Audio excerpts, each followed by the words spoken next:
So question 2 asks us to, says that Sandesh wants to carpet 2 regular rooms. One of the rooms, so we'll just draw a little sketch. One of the rooms, we'll call this room 1. Room 1. And room 1 is 1.7 meters by 3 meters. Actually, it might be best to put those the other way around. So 1.7 meters by 3 meters. Okay. And question says that the other room is 670 centimeters by 420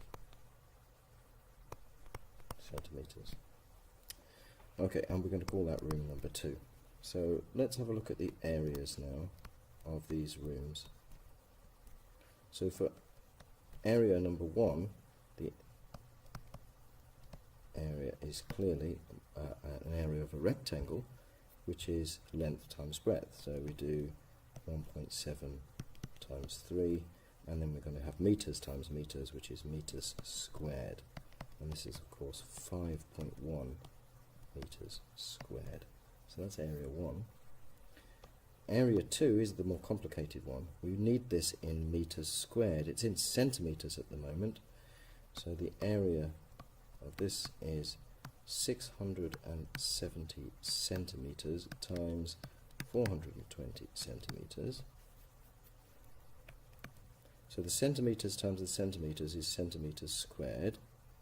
So, and the 670 times the 420, that's equal to 281400.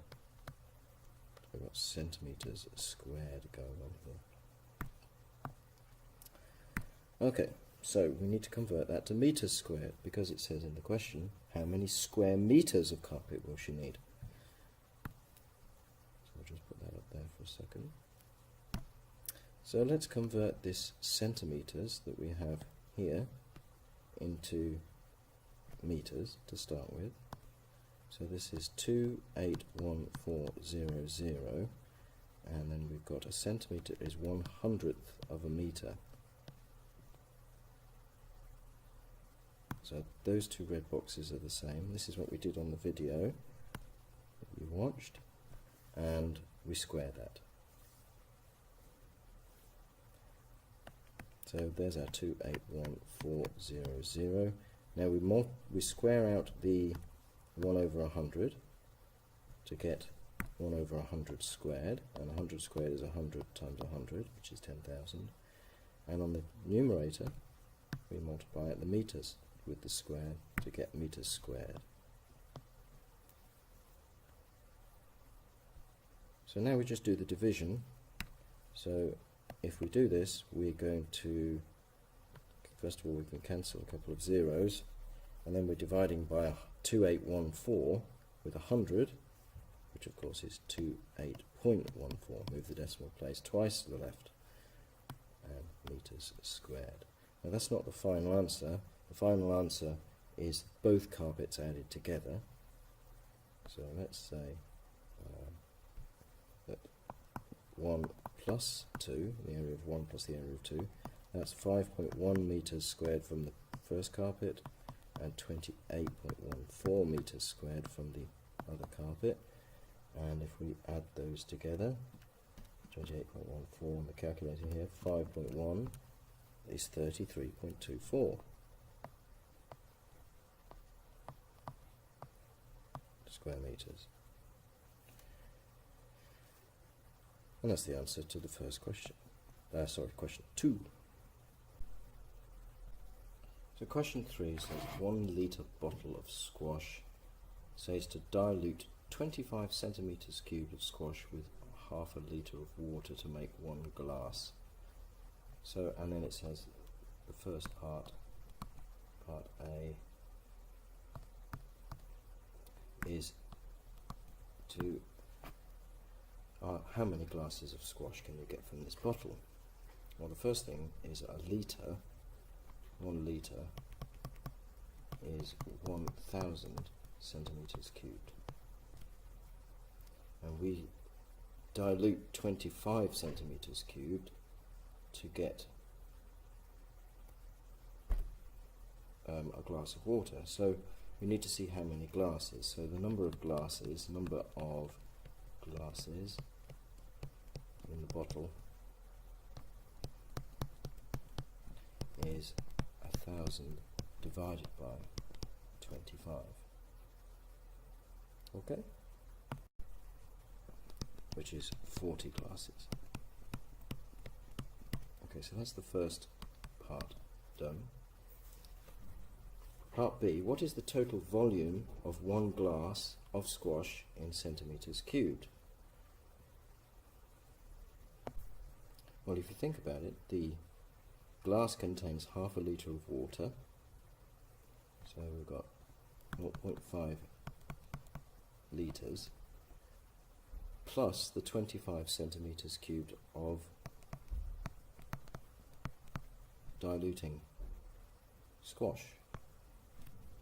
Now they're at the moment not in the same units, and the question asks us for an answer in centimeters cubed. So we need to convert this 0.5 litres into centimeters cubed. Well, remember that 0.5 litres is 0.5, well, litres, 1 litre is 1,000 centimeters cubed. So we've got our 25 centimeters cubed there. So we've just simply converted our litre into 1,000 centimeters cubed. And now we just need to do the basic arithmetic now. So 0.5 times 1,000, that is of course 500 centimeters cubed, plus the 25 for the squash, giving a total of 525 centimeters cubed. Question 4 says a swimming pool measures 3 meters deep and has a base area of 375 meters squared. So we've basically got this swimming pool that looks roughly like this. There's the water at the top.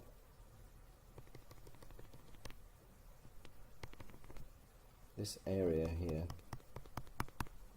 has got an area.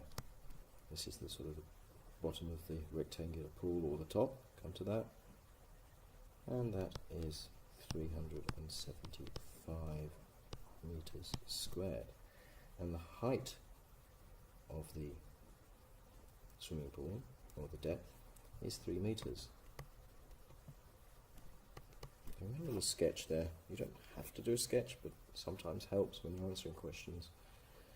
Find the volume of the pool in centimeters cubed is part A. So the volume is the area of the base times the depth.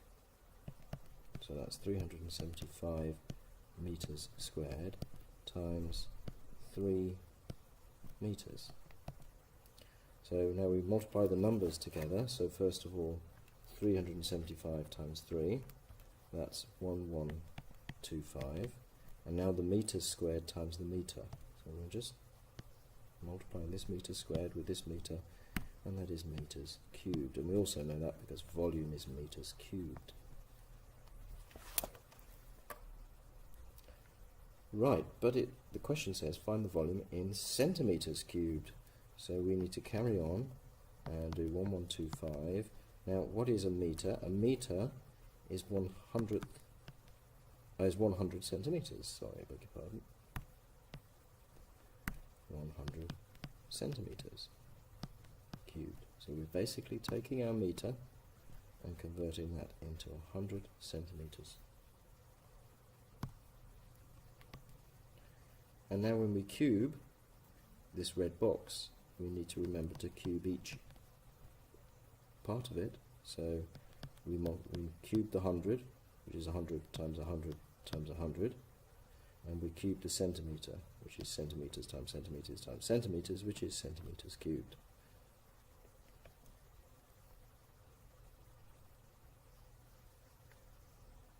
So this is an awful lot now. We've got 1125 multiplied by 1,000,000.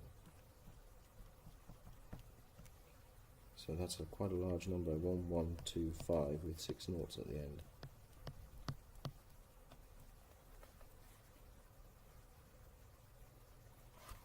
Centimetres cubed.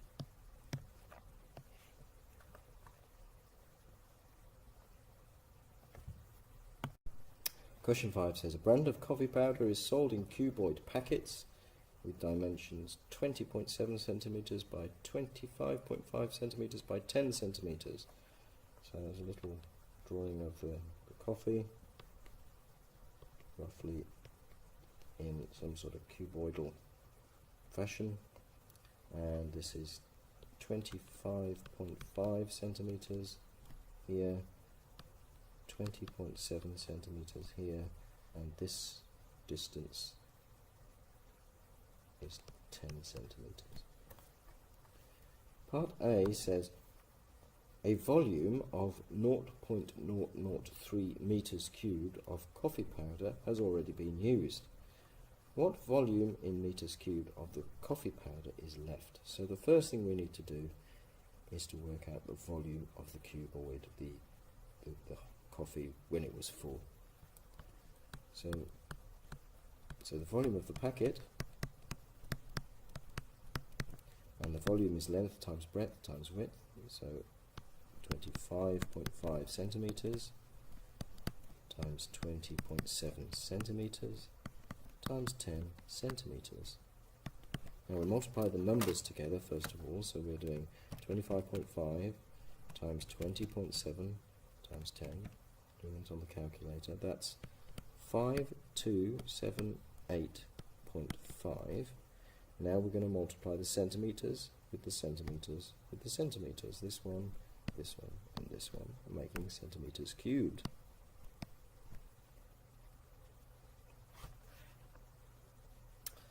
Okay, so that's the volume of the packet, but in the question it says a volume of 0.003 metres cubed has been taken, and we want the volume of the powder left in metres cubed, so we need to convert this to metres cubed. So this is 5278.5. Now we're going to convert this centimetres into metres. Now a centimetre is 1/100th of a metre, but we must remember to cube that. So remember that those two red boxes are the same. So 5278.5. Now we need to multiply the cube out both of these elements. So on the numerator we've got metres, and then cube that we get metres cubed. And on the denominator we've got 100, so we need to cube that, so which is 100 times 100 times 100. Okay, so that's what we get as our volume of our packet in metres cubed. Now if we do that, 5278.5, and then divide that by 1,000,000, we get, and we've got some zeros here,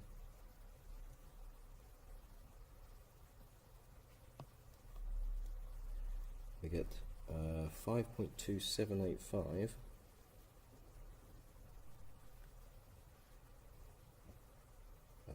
0.005275, and that is metres cubed. And we're using, oops, let's remove that. We're using, it says in the question, 0.003. So the volume of coffee left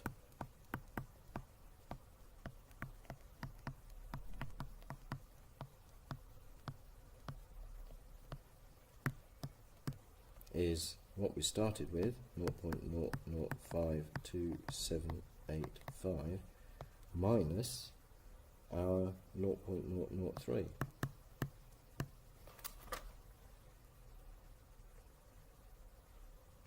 Okay, so we do that on the calculator, and we'll get 0.0022785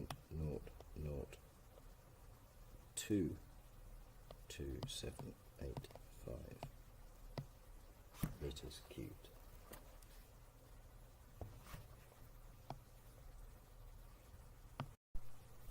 Now, one of the important things I'd like you to take note after having watched this video is the way in which I set out solutions. Too many of you are just writing down numbers without any explanation as to what they really are, whereas my solution has got some words in there explaining what it is that we're calculating. Try and get into the habit of doing that. Another thing that I have that a lot of you do not have are the equal signs underneath each other, okay, showing that things are equal to each other. Try to get into the habit of explaining your answers nicely. It is a difficult skill, I do appreciate, but it's an important skill for any mathematician to communicate their answer to others, particularly if I was a mathematician in an engineering company and the engineers asked a mathematician to produce them a solution, or building a bridge or something. If there isn't a nice explanation as to what's going on, the engineers won't be able to follow how the calculations have been made, and the bridge will potentially not be made correctly. So it is extremely important. You don't think perhaps that mathematics needs to be communicated in the same way as English, but it certainly does.